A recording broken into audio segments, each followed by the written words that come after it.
No, now you have to. Yeah. Okay. Hello, We're everybody. live. Yes, we're live. This is Adam Carroll from Justice for All, Burma Task Force. We're here today with our dear colleague, Debbie Stothaard, describing her work of almost 40 years as a trainer and mentor to a generation of activists, especially women from Burma. Her work is focused on business and human rights, atrocity prevention, and women's leadership.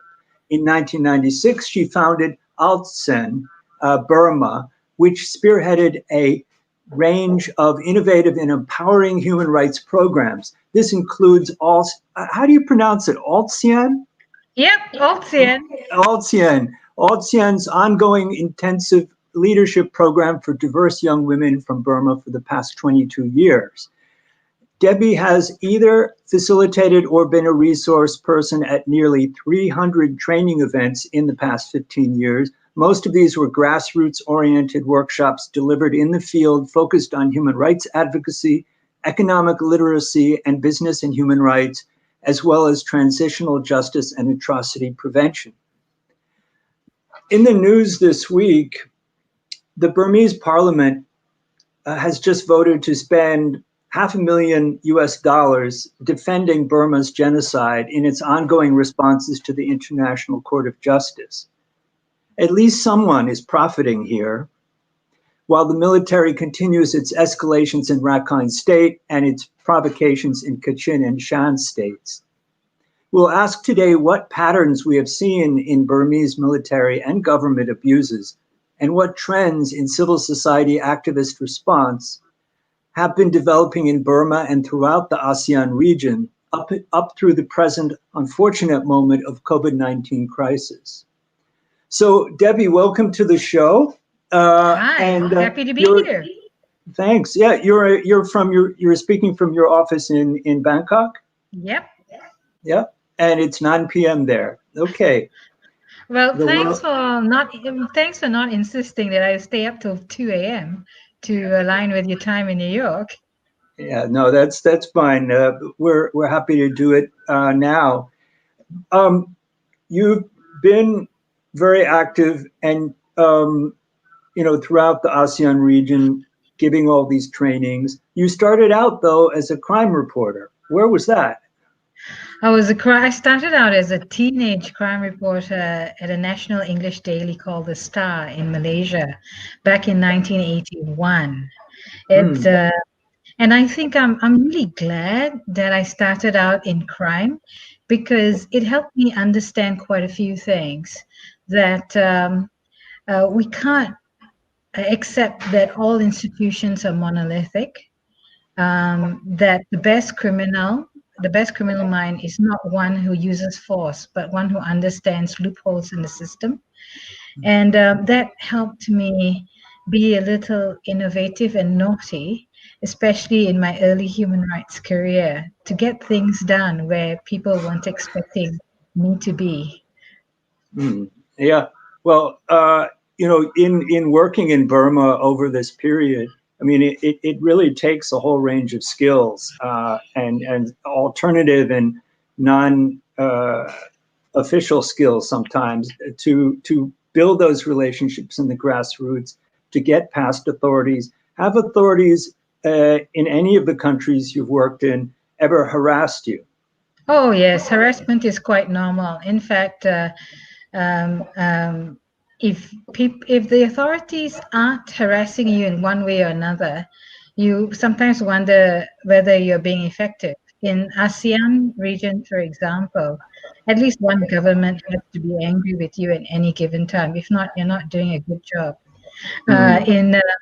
In 2018, I was actually declared a threat to national security and deported from Vietnam. And for 13 years, I was a threat to national security in Burma, Myanmar, and banned. So, it's a girl thing, being dangerous in Southeast Asia. Yeah, yeah. Well, it's not just a year of living dangerously, but it's a whole career. And of course, that complicates matters because it affects your relationships with others. many of whom may also be under a cloud of surveillance or harassment. So how do they navigate that? I think firstly, I went into this understanding that I was privileged because I actually had a passport, I could travel safely, and I had family support and a reasonable network of friends who would help me if I got into trouble. And I was used to negotiating with the authorities. I used to hang out with the cops and the fire brigade and the emergency services when I was a crime reporter. So I understood a little bit about how they thought.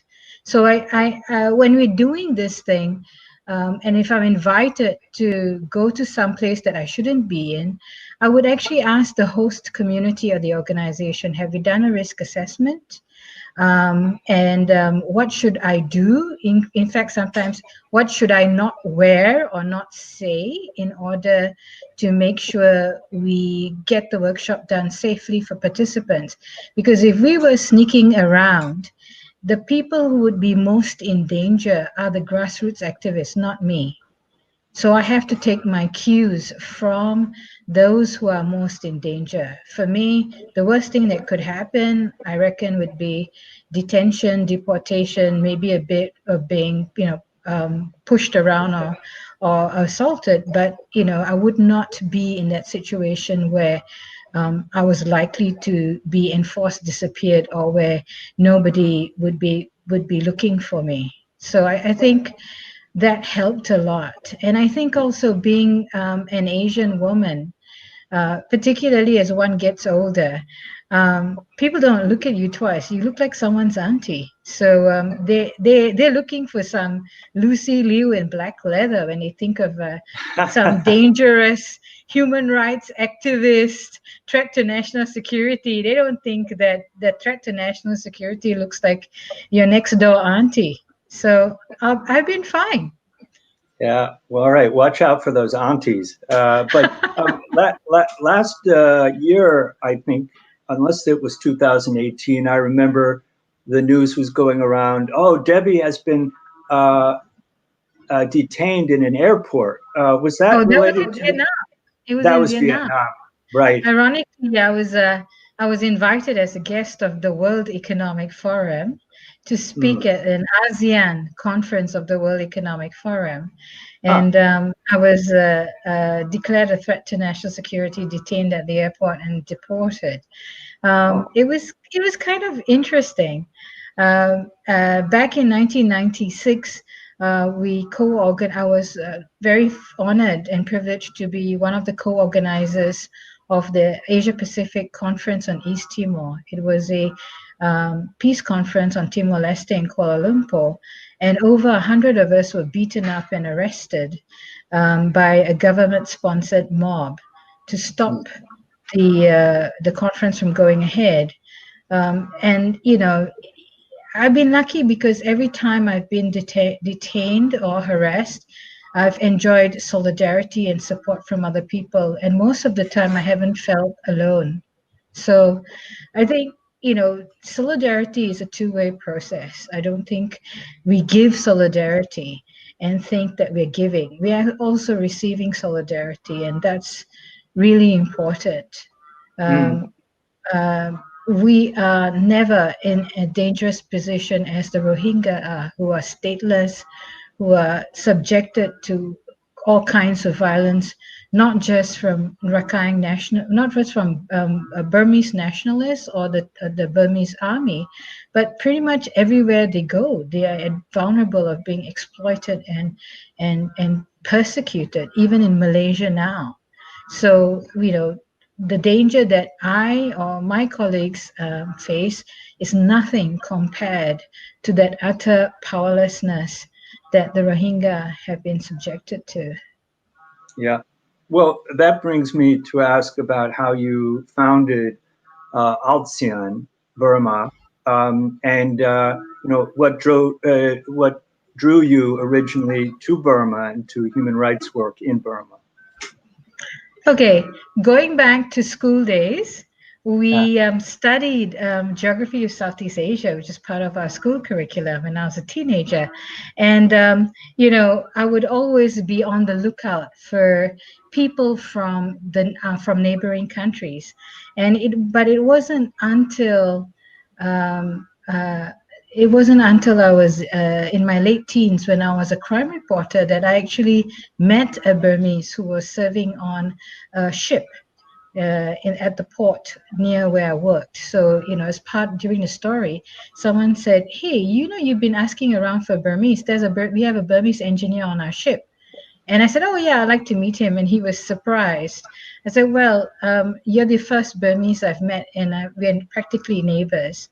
And no one I knew had ever been to Burma at that point. Everyone had been to Singapore and Indonesia and Philippines and Thailand, but never been to Burma, because Burma was a very closed country in the 70s and 80s. So if the news popped up about Burma, I was always, "Oh, what's going on there?"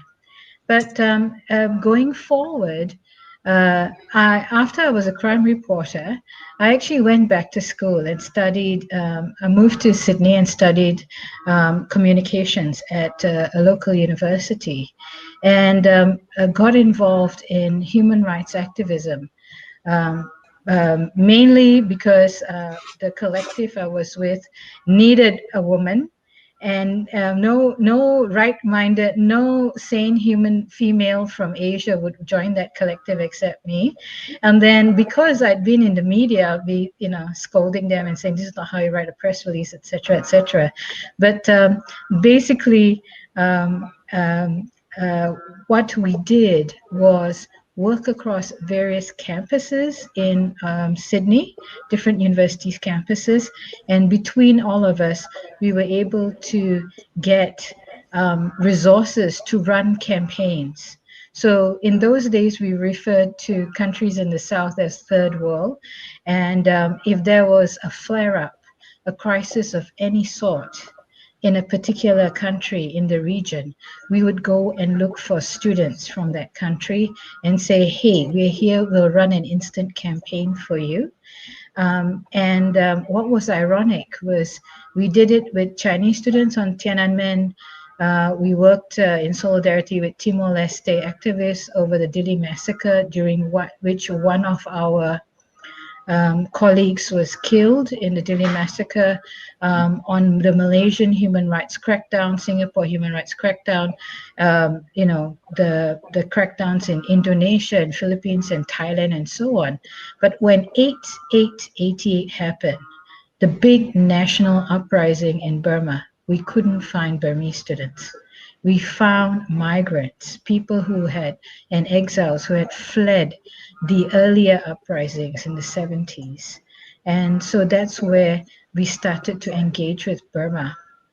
And of course, eventually I became more part of the Burmese community than the Malaysian community. And then there was no way out. I was hooked on Burma. And here I am, 32 years later. Well, being banned doesn't seem to have affected that relationship too much.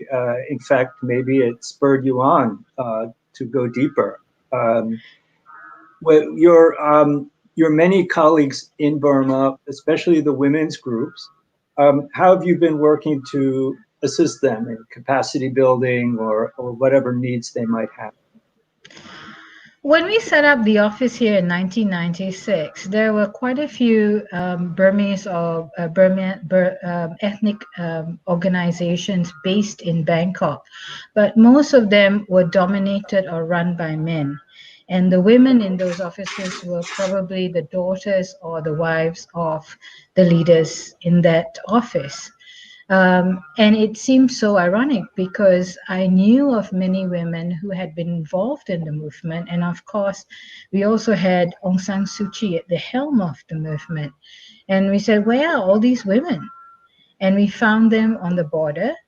And we said, "Okay, we will make sure there is a space in our office for you." And many of the women there were only a very small handful of women leaders who were interested in human rights or politics, and they said, well, we have a lot of young members, but we can't train them up, or we don't have time to. So okay, send them to us. We'll do an internship with them, but that eventually became a much more comprehensive, structured training. So we've been running this program for 22 years and engaged with 30 over women's organizations or the women's wing of other general organizations. And it's been really exciting to see that many women who have been taking a stand against impunity and discrimination in the country, who have been talking about genuine peace and have been committed to working across ethnic boundaries, have been trained by us. So that's exciting. It's we've seen women take a stand where their male counterparts wouldn't when it comes to atrocity crimes against ethnic and religious minorities in the country. So there are currently 2 members of our board who are alumni. In fact, currently the chair of our board is an alumni of the women's program. And that's why sometimes I have to remind my colleagues that we have to be tough when we train these women who are living and studying and working with us, because they're going to be our future bosses. If we spoil them too much and we don't encourage them to be accountable for themselves, we're going to have a nightmare when they become our bosses. Well, I had heard somewhere that in Burma, most of the upcoming lawyers are women because the profession had been so impeded during the dictatorship years that only women would take that risk to put their careers in law. And but I don't know if that will change. Of course, it probably will. But civil society in Burma must be fascinating, given all the constraints and all the resilience of the people. As far as building solidarity among ethnic communities, what changes have you seen over time? Any changes? Yes, I think we've seen some of the leaders become more open-minded, especially the younger generation, and also the women have become more open-minded, because a lot of the women activists start to recognize that ethnicity and religion is not the only way they're discriminated against. They are also discriminated against or excluded because they are women, and they start to see that. So I think it's very exciting and very inspiring to see that sometimes the ones who take the strongest risks, the highest risks in activism are actually young women.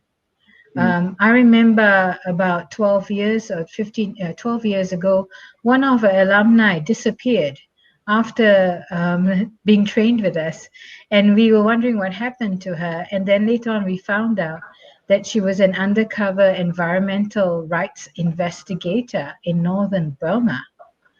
And all these amazing reports about how human rights and in the environment were being violated by military-linked businesses was starting to come out, and we realized that and stories of how development projects were grabbing land from local people.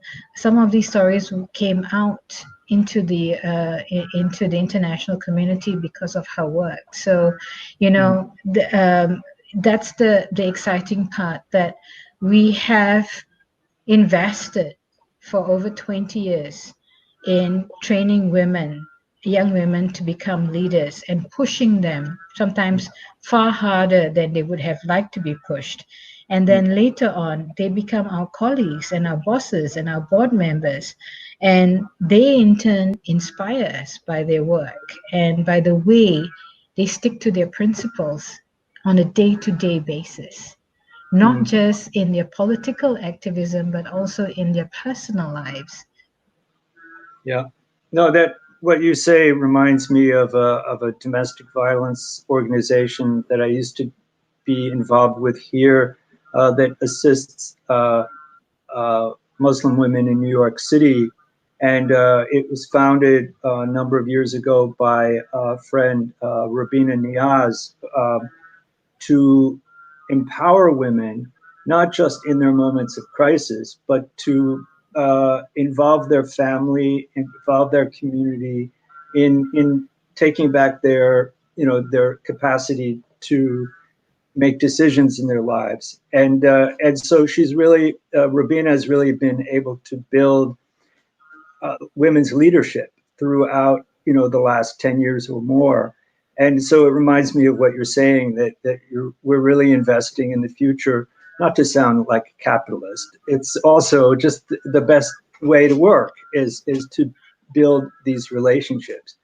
Whether it's Burmese women like YY Nu or Sharifa, Shakira, who was on our show not long ago, or many others who can't even be named because, as you say, they're in very sensitive positions, gathering information in the field and can't be known. So it's a privilege to work with these activists. By the way, we seem to have a strange echo. I don't know if there's anything outside your window. We've just had a rainstorm here in Bangkok, and what you're hearing in the background are bullfrogs. Really? Well, yes. Then that puts a whole different meaning to it. I'm glad it's not something technological. I was wondering if you're going to hear that, but I don't think I'm going to be able to actually walk out the front door and yell at the bullfrogs to hush. So we're going to have to put up with that. Some things you do have to live with, yeah. Well, it's nature. What do you expect? Yeah. Well, I suppose they would approve of the environmental activist. But as far as the many needs in Burma, those don't go away with opening the markets or whatever game that the Burmese government is playing at the moment. What are your thoughts? I mean, you mentioned Aung San Suu Kyi as leader of the democracy movement, which she was. And besides the overwhelming disappointment in her moral leadership, how would you reflect on that that sort of change? I think, it's really hard to be able to work out what happened with Aung San Suu Kyi, and I don't think I'd like to speculate, but I want to say that there was a time when she stuck to her principles, and she was basically told by all around her, including the international community, that she needed to be able to compromise and work out what she needed to be able to compromise and get along with the military. And I can remember that time that all of us were saying that we needed to consider how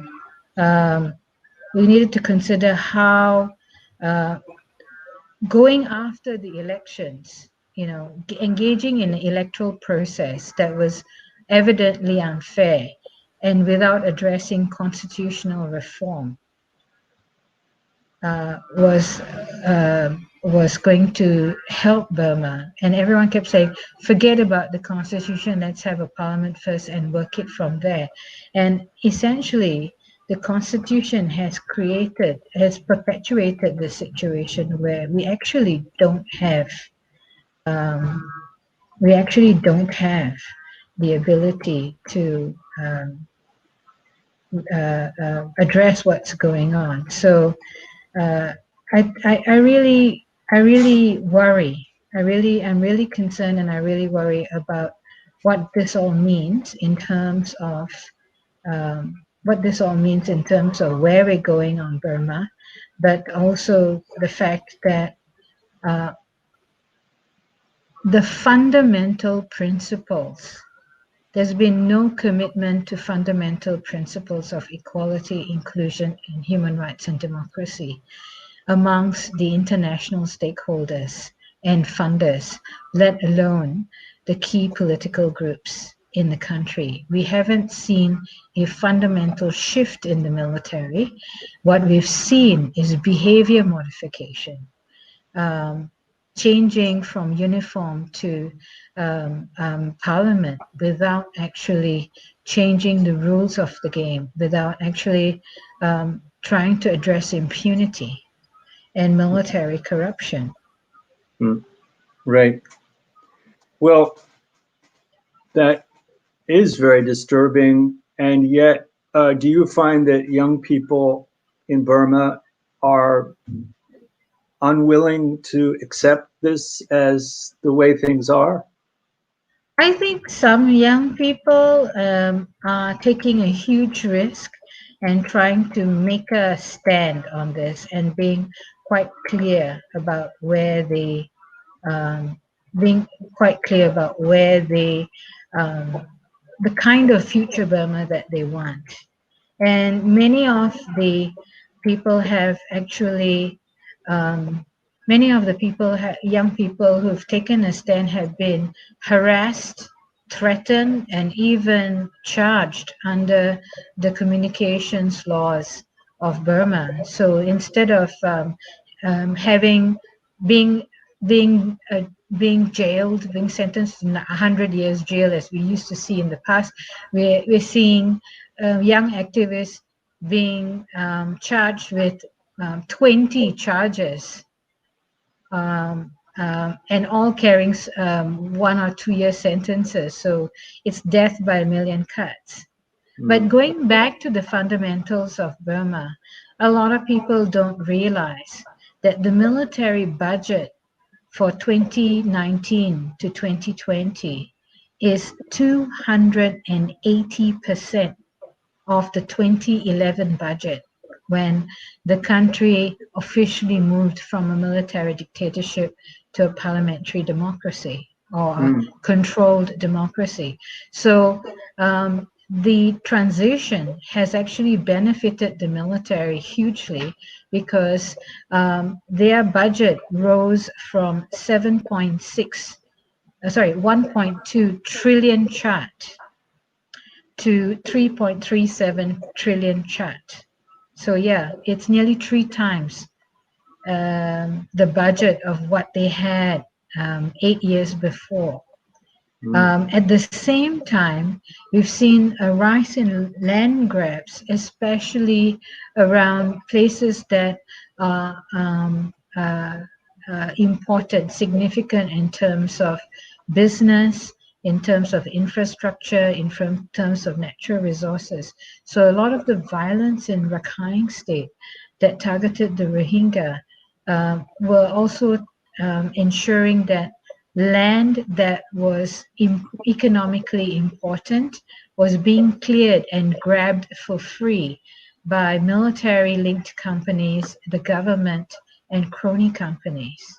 And when we look, I mean, sometimes I encourage, in our trainings, we encourage young people and participants to look at follow the money, and to look at the economic impact on the country. For example, when the spike in genocidal violence took place in 2017, a lot of people don't realize that the Burmese economy subsequently lost more than $3 billion in new foreign direct investment. And how have they made up for that? This is the thing. If we look at, basically, new foreign direct investment dropped by nearly 68% within a year. That was about nearly $3 billion, and that would have paid for nearly 4 years of national health budget. That's how much they lost from their economy within 1 year, following the rise in genocidal violence in 2017, which led to nearly 1 million Rohingya fleeing the country, and which led to this court case at the ICJ, the International Court of Justice. And this happened at the time that new foreign direct investment for other ASEAN countries rose. So it wasn't a regional trend; it was just a Myanmar-Burma trend. And now, with the impact of COVID, with the impact of the global financial crisis, the Burmese economy is in trouble. And if they wanted to attract investors, and if they wanted to attract sustainable investment, they're going to have to think quite seriously about changing the situation. If they keep up the hate speech, if they keep up inciting violence, we've now seen the Tatmadaw enjoying so much impunity that after attacking the Rohingya and driving the majority out of the country, they attacked the Rakhine Buddhists. We've seen in the past, in less than 4 months, between January and May this year, over 400 military attacks, either targeting civilians or affecting civilians, not just in Rakhine State, but also in Chin, Shan, Karen, Sagaing, Karenni, and Mandalay states and regions. So we're looking at 1, 2, 3, 4, 5, 6, 7, 8 states and regions in the west, in the north, and in the east, and the south, and the southeast of the country. We had 410 armed attacks or military attacks or clashes that resulted in thousands of displaced people and 134 civilian deaths. So we need to understand that what was inflicted on the Rohingya to a lesser extent is being inflicted on other ethnic minorities in the country, and we need to address the root cause of the genocide and of this ongoing violence, which is military impunity and ultra-nationalism. I think, as you said, impunity has been ongoing and extreme, and it's supported by the lack of accountability in finances. The military-owned businesses support the military. The military doesn't depend on the civilian government for its budget. It's a law unto itself. And this is a huge problem. And of course, then there's constitutional issues and, keep it running certain ministries and keep it in power, basically. So it is a difficult situation, a power sharing situation for Aung San Suu Kyi. And yet we haven't seen any campaigns to erode that impunity in a meaningful way, or to hold perpetrators accountable in a sustained way. Look, the thing is, the military, many people join the military not to kill people. They join the military to make money. And then killing people is part of the process of making money. So we need to hit them where it hurts, not by sending peacekeepers or commandos or Rambos into the country to attack the Tatmadaw, but actually cutting off their sources of income including off-book income, extra budget income. For example, the Myanmar Economic Corporation, the Union of Myanmar Economic Holdings, these known in the country as Upine are notorious and hated companies because these companies were owned by the military, run by the military, and the military profited these companies by grabbing land from people with impunity. So I think we need to start sanctioning these companies and make it unprofitable. We have to literally make genocide unprofitable. We got to make atrocity crimes unprofitable in the country. And that's how the international community can do that.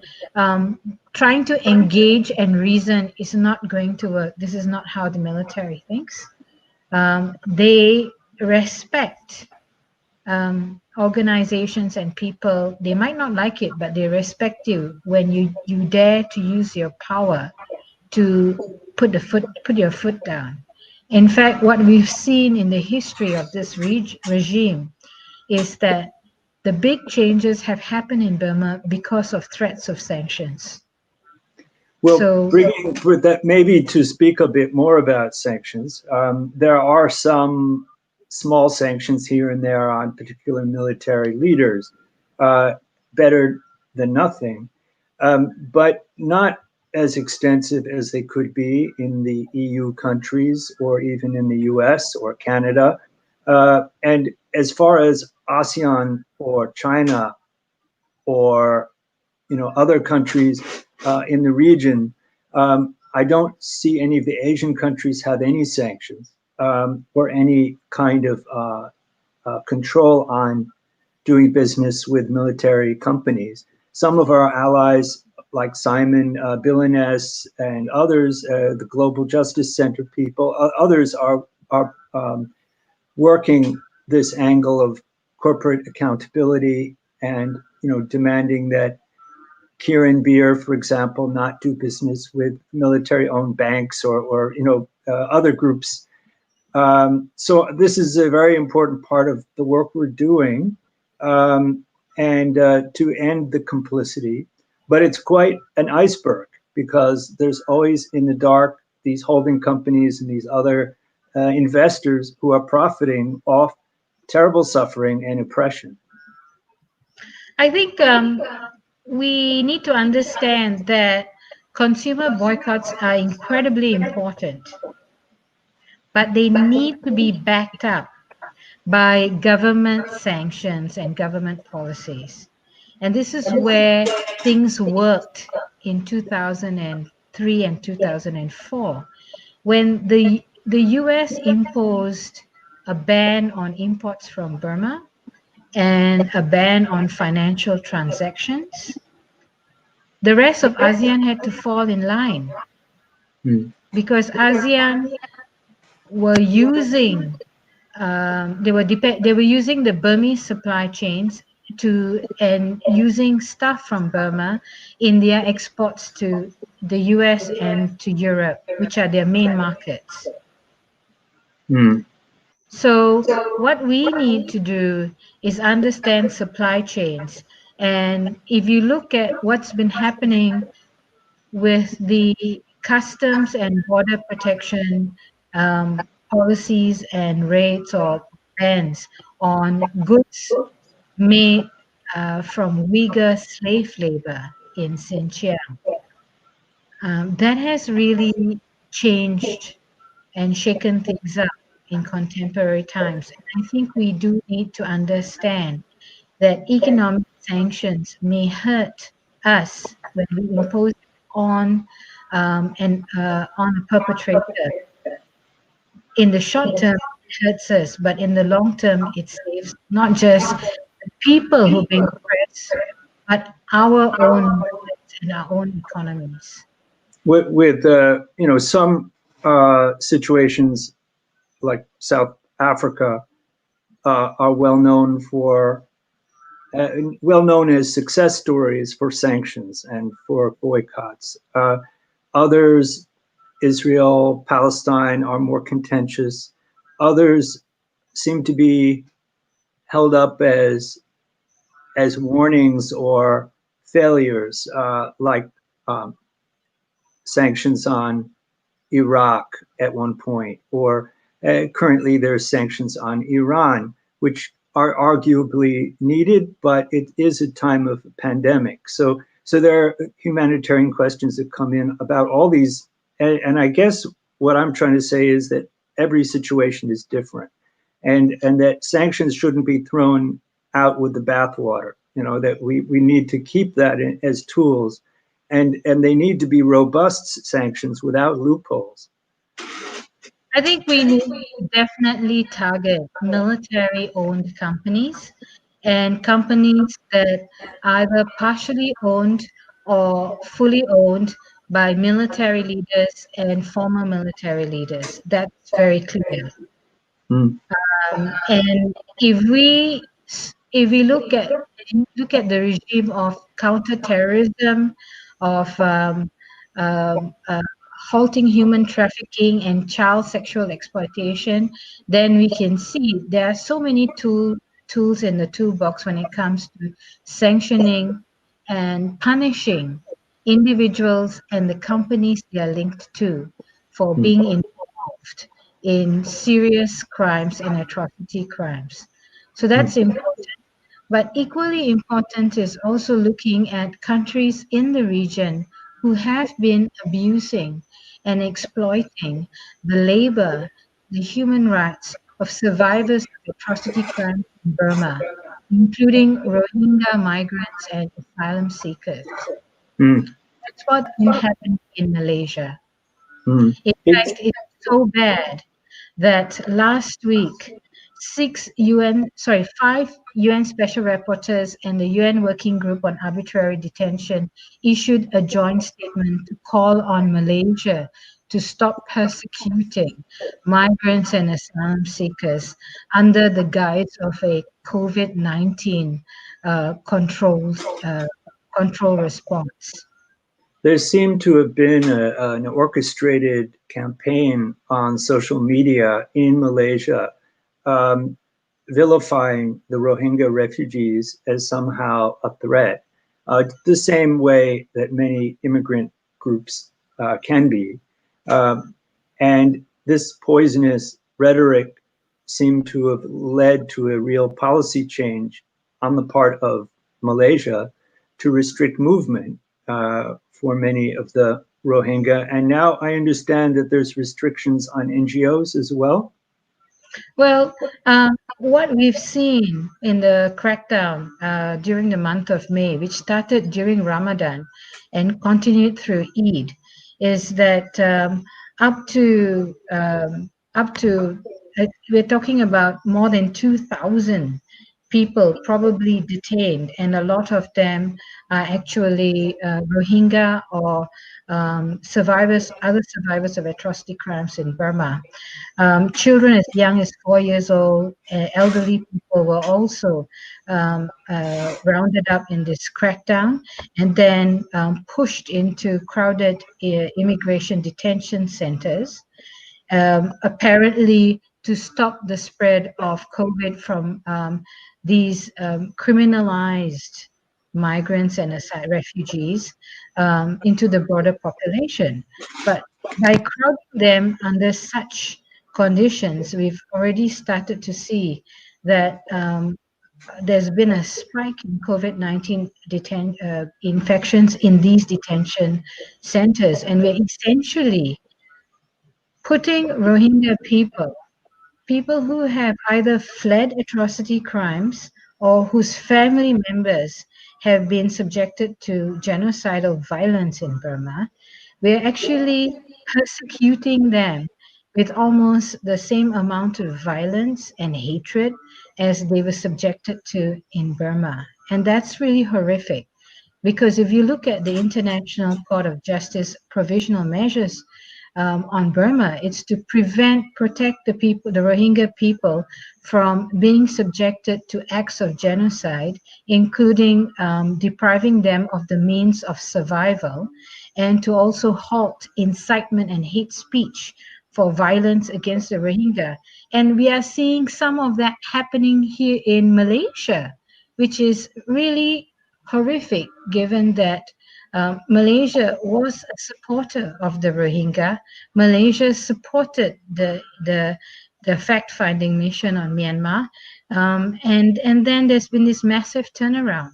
It's also been a domestic political agenda because the current government, who came into power recently, has been um, laughed at and vilified for very poor decisions they made. And they've been, some of the ruling party have been, and also even ministers have been implicated in justifying this hate speech because they see it as a way of blaming the previous government.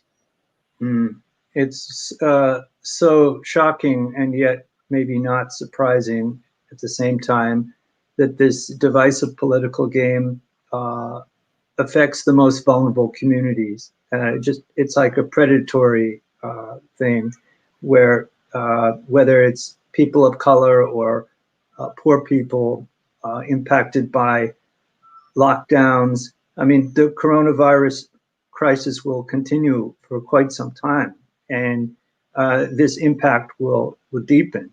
And on top of that, blaming already traumatized people, what effect will that have on them and on their children?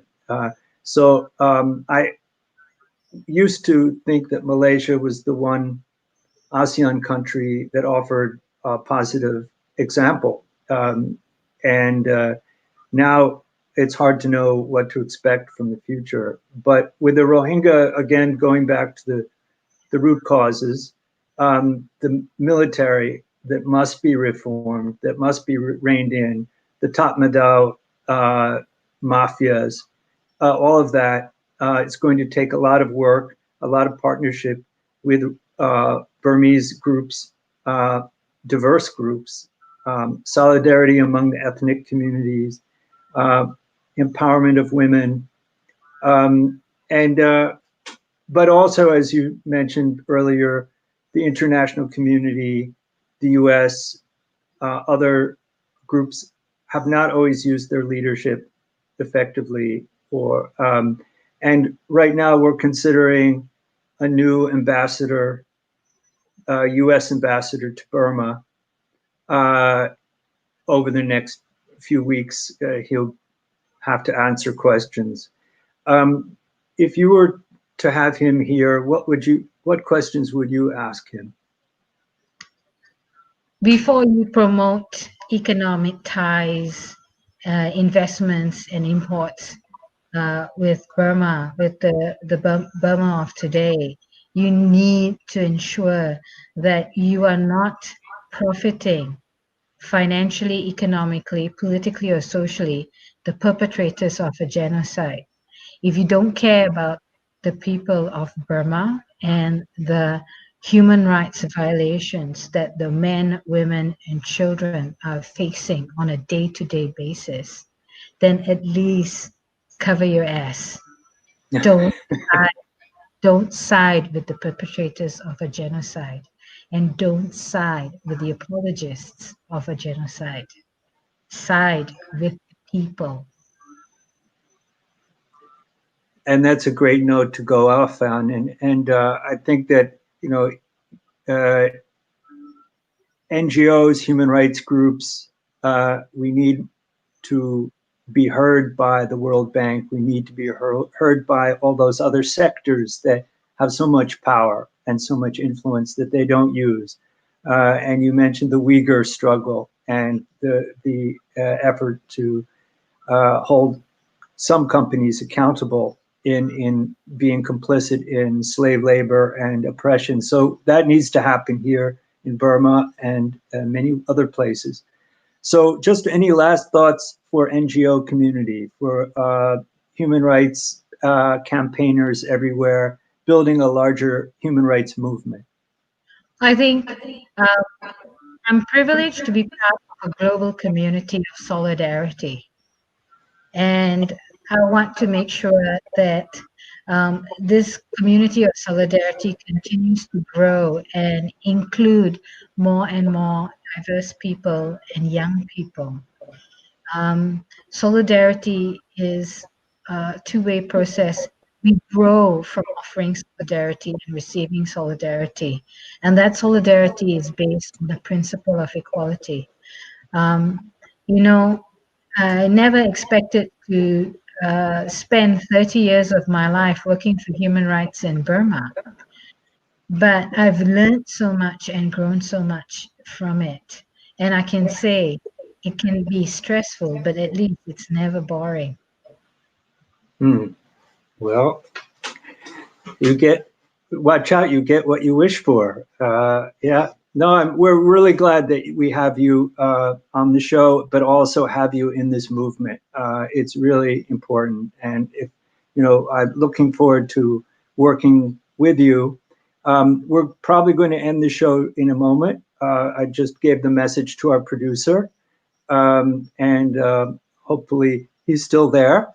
And but I think, yeah, justice for all. We do what we can. Now we're working on India as well as the Uyghur, as well as Burma. And there's so many parts, and we're stretched, and we're stressed by the virus, by the financial impact of the virus on our community. So we need support, and I'm sure that's going to be true for so many NGOs just to get through the next couple of years. Thank God for volunteers. That's how you start out, and maybe that's how you end up. But it's all about how you wish to help the world. So well, young people ask me what course I did to get to where I was, and I said I was a volunteer for 10 years. Yeah. So there's and I'm glad I'm working with you. I'm glad that all of us are in this movement together. And I'm glad that we can see beyond a particular geographical cause and look at how we support people, whether it's Rohingya from Burma, migrants from all around the world, the Uyghur in Xinjiang, people in Kashmir, wherever they are, people in Yemen and Syria and Palestine, wherever they are. Yep. Well, thank you, Debbie. All right, looking forward to working together. Yeah. Okay. Stay strong.